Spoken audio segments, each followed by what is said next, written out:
Ես իհարկե պետքա այս ելույթի շրջանակներում անդրադառնամ երկու ելույթ ունեցողների բանդագուշակություններին, հետո իհարկե խմբակցության անունից գուցե կխոսեմ արդեն օրակարգի ընդհանուր թեմաների վերաբերյալ, եւ քանի որ հենց նոր այստեղ խոսում էր Արմենուհի Գյուրեղյանը եւ խոսում էր հատկապես բռնապետությունից, Տիկին Գյուրեղյան, եթե Հայաստանում լիներ բռնապետություն, դուք ուղղակի պապանձված կլինեիք եւ դուք չէիք կարող այս ամբիոնից գալ եւ այդպիսի բաներ խոսել։ Դա ուղղակի աքսիոմատիկ ճշմարտություն է։ Որևէ երկրում, որտեղ կա բռնապետություն,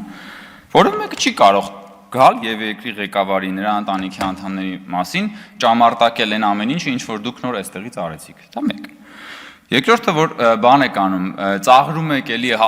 խաչակրած արշավանք եք իրականացնում, կրթվել է նորաձև է շարժման նկատմամբ, ես ուզում եմ ասել, որ ոչ կրթվելը, ոչ նորաձևությունը ձեզ չի սպառնում, դուք հանգիստ եք, դուք ժիգուլի եք եւ մնալու եք ժիգուլի, սկզբանե կատարյալ ձեր բնորոշումը ես տվել եմ։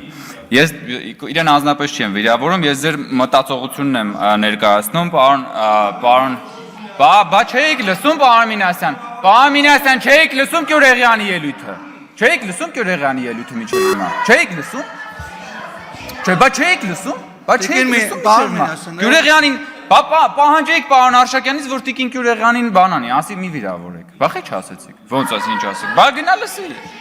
ավելի պարոն Մինասյան խնդրում եմ էլի եկեք, կգաք ելույթ կունենաք կարտահայտվեք։ Պարոն Մինասյան, տեղից Հիմա ես էլի եմ ասում, ձեզ չի սպառնում ոչ կրթությունը, ոչ նորաձևությունը, որովհետև դուք ի սկզբանե կատարյալ ժիգուլի եք, դրա նկարագրությունը տվել եմ։ Տգիտության մասին եք խոսում, դուք տգիտության լաբորատոր նմուշ եք, տեղով, Դանին-Կրյուգերի էֆեկտն եք, էդ էլ եմ տվել։ Դուք մարդ եք, ով որ այսօր Երևանի չէ, Հայաստանի համալսարաններից մեկում դասա տալիս, բայց էլի չեմ դադարի հնչեցնել, երբ որ ասում էր բանը, Բագրատը մտավ Վանաձոր, անձրևը կտրվեց։ Դա ոնց կարելի է բնագետը, բնագիտության վերաբերյալ դասավանդող մարդը, ոնց կարա տենց բան ասի, ժողովուրդ հասկա, ցնդաբանություն, եկել աստե կրթությունից է խոսում մարդը։ Եկել է կրթությունից է խոսում, ինչ որ տերմիններ է բանանում, այստեղ ճամարտակում եւ այլն։ Կամ ասենք, բանը ինչքան կարելի է հատկապես ձեր խմբակցության որոշ անդամների կողմից գալ եւ այդպես թիրախավորել վարչապետի կնոջը։ Հատկապես այդքան իջնելով, այդքան էժանանալով։ Ես ուրիշ բացատրություն չեմ կարող գտնել, բացի նրանից, որ դուք ուղղակի դժբախտ մարդ եք։ Միայն դժբախտ մարդը սեփական կյանքում դժբախտ մարդը կարող է այնքան իջնել, որ գա այստեղ եւ վարչապետի տիկնոջ մասին խոսելիս այդքան իջնել։ Եկեք քաղաքական խոսք ասեք, փորձեք ձգտեք քաղաքական խոսք ասել, ձեր քաղաքական խոսքին կարելի է գալ անդրադառնալ, բայց այդ աստիճան պետք չի ընկնել։ Ասում եք իշխանությունը պահելու մոլուցքի մասին միայն կարող եք հպն մտածել։ Մենք իշխանությունը պահելու մոլուցք չենք ունեցել, դրա համար դուք այդտեղ նստած եք հիմա։ Հենց հիմա դրա նստած եք, որովհետև վարչապետը հրաժարական է տվել 2021 թվականին, Իմ քայլը խմբակցության падգամավորները վայր են դրել իրենց մանդատները, որպեսզի լինի խորհրդարանական ընտրություններ, որ դուք էլ մանդատները վերցրեք, գաք այդտեղ բան անեք, հանգրվանեք այդ աթոռների վրա։ Ու հիմնականում էլ զբաղվեք պարազիտությամբ, որովհետև որ նայում ենք ձեր քաղաքական գործունեությունը, դուք հիմնականում պարազիտանում եք այս ժողովրդի եւ այս պետության հարկատուների վրա։ Հիմա եկել եք, չգիտեմ ինչեր եք խոսում։ Կրթությունից եք խոսում, ծաղրում եք կրթություն։ Բա իհարկե դուք պետք է ծաղրեք կրթությունը, որովհետև դա ձեր բանին դեմ է։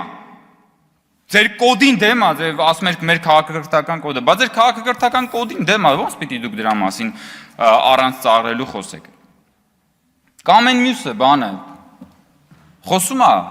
իմ կնոջ աշխատավարձի մասին թվերն է հրապարակում, որը իդեպ հրապարակային է, որովհետև իմ կինը հանդիսանալով պաշտոնյայի կին հայտարարատու անձ է, եւ հայտարարագրի մեջ իմ կնոջ աշխատավարձը նշված է։ Եվ հետո հայտնագործություն է անում։ Ասում է, արդյոք սրա մեջ չկա կոռուպցիոն հանցագործություն։ Ինչպիսի հայտը լեռը մուկ ծնեց։ Բա պարզը բա ձեր համար պետքա աշխատավարձ ստացող մարդը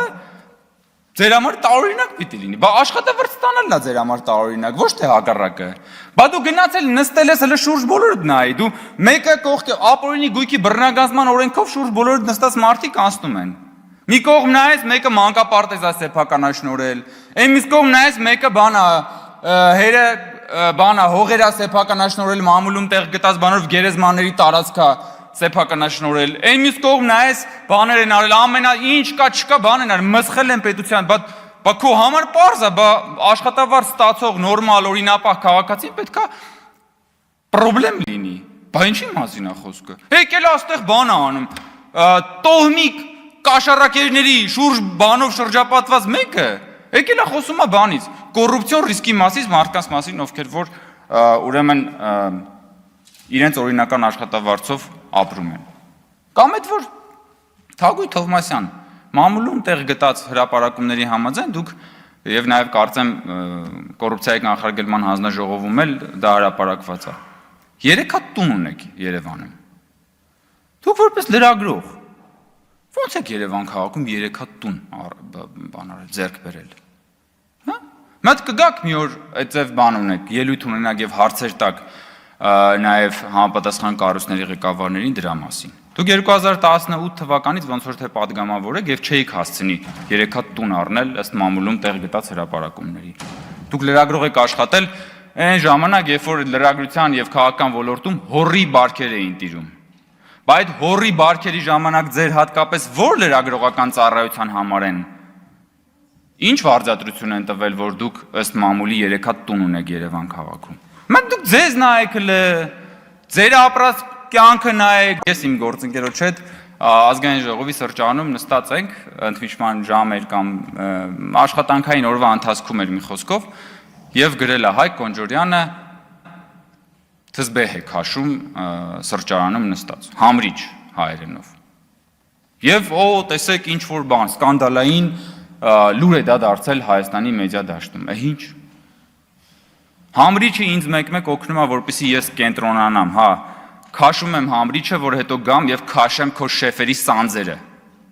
Եվ անընդհատ քաշելու եմ շեֆերի սանձերը։ Ու ամեն անգամ այդ սանձերը քաշելուց հետո գալու եք եւ այդտեղ ճամարտակեք տարատեսակ բաների համար, որովհետեւ հասկանալի է, որ ձեր շեֆերը ամեն ելույթից իմ եւ իմ գործընկերների այսահարվում են։ Կսիրերես բառը պարոն Մինասյանը։ Դիվահարվել է, այսահարվել է, տարբեր հոմանիշներ կարելի է օգտագործել։ Այնպես որ Տիկին Գյուրեղանին, Տիկին Թովմասյանին եւ բոլոր նրանց, ովքեր որ գալու են այս ամբիոնից դատարկաբանություններ հնչեցնել, ես ուղղակի խորհուրդ եմ տալի, հարգելի գործընկերներ, մի քիչ մտածել, աշխատել ձեր վրա, հաղթահարել ձեր սեփական տգիտությունը եւ դադարել լինել ի սկզբանե կատարյալ Ժիգուլի։